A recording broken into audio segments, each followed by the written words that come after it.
As you can see, very sunny, hot, sunny day. And I'm gonna shoot it into the frame. You see the post right there behind the tree.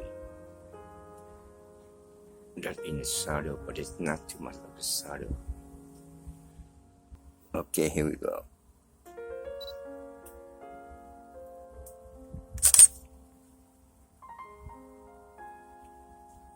This is without the flash.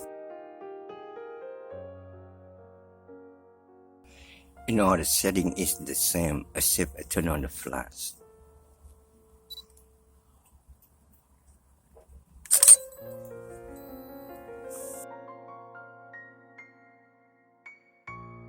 The first two photos I'm using what I call it a tension floodlight. It's an aluminum foil and I'm using a rubber band, but this is for the lady with the long hair, and I wrap the hair. And this is a speak line. I'm using a long length 70mm to 300mm, and I zoom in close to take a photo. So when you're using this aluminum foil, you can extend longer out here. It's better. Make sure you get a heavy duty one and double up the side so it won't sag down here. It'll be sturdy. Use like a tape to tape those two inside and wrap it around.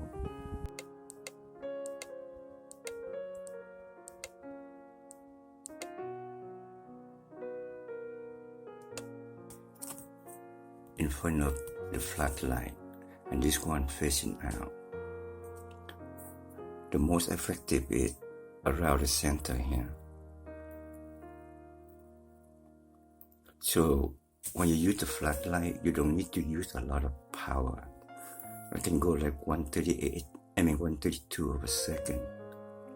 Very, very strong with about 15 to 16 feet away. So you know how strong it is. Very be careful, please. This is act like a lighter if you put it directly after the sun too long. I did test it and it burned a piece of paper. Okay guys, today I'm going to share with you how I set up the mode on my camera for flash bird shooting. I'm using the Canon T3 Repel, so I already know this camera, but if you use any other brand, please read your menu instruction how to set it up. First, I set it up at aim at the menu, which means you're in control everything, so it won't be automatic. And then second, set the speed, because this lens it doesn't have stabilization, so I gotta go like 1/1000 of a second or even higher, 1250 of a second.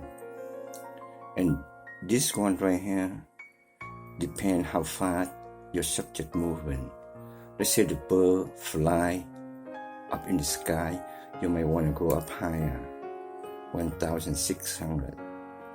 But since you're gonna do a small bird on the ground, 1250 or 1000 is all good. And then the f-stop, I adjust 8.0 or 9.0, and that's very good. And the ISO, I set it auto, so you don't have to worry too much. If it doesn't have enough light, it will crank it up like 800 or 1000, it depends. And AWP, auto white balance, I leave it on auto. And then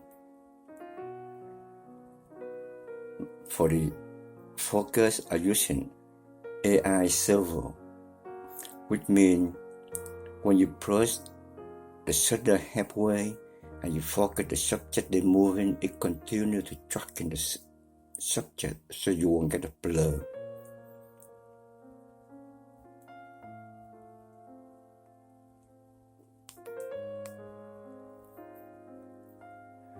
And then I use continuous shot.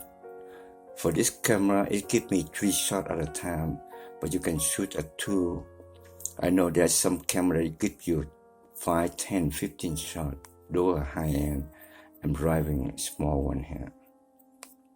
And then for the focus, if you look at the dot, the blue, the center is the most sensitive. So I'm using the center one.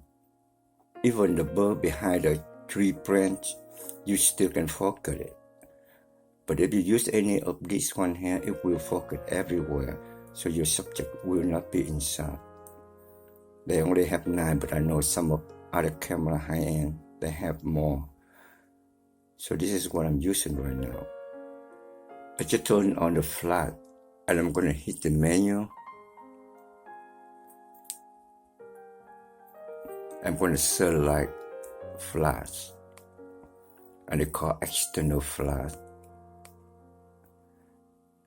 and they call ETTL, but you don't want to do that because it takes a lot of battery to choose out of it. So you want to go to menu flash. You can set it up by yourself.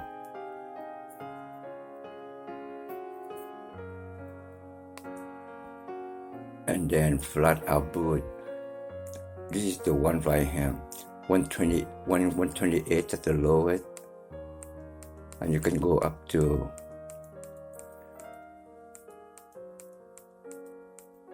117 or 1/4, but you don't want to go too high, because if you go too high,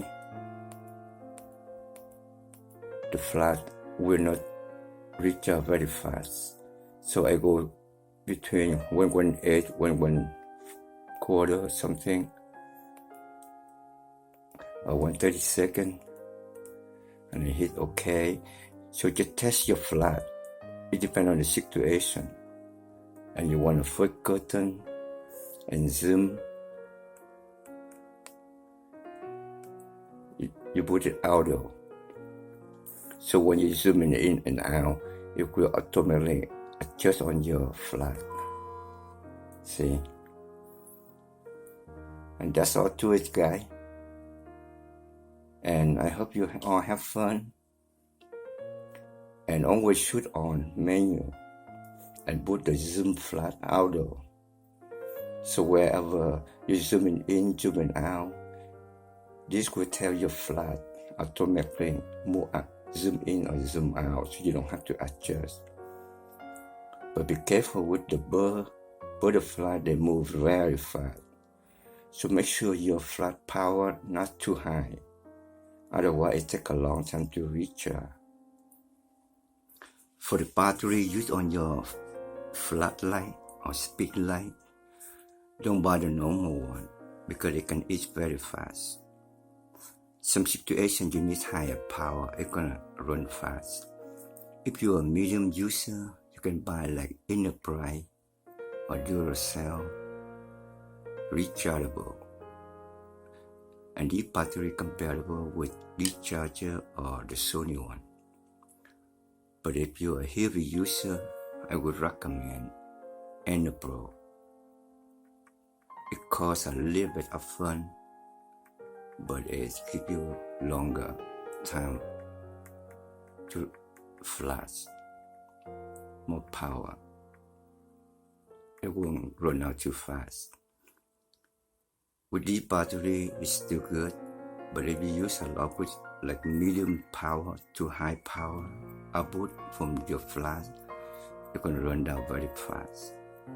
So if you use this, your medium user buy like maybe 2 of these. So you can reach out one and use the other. Otherwise, go for this one.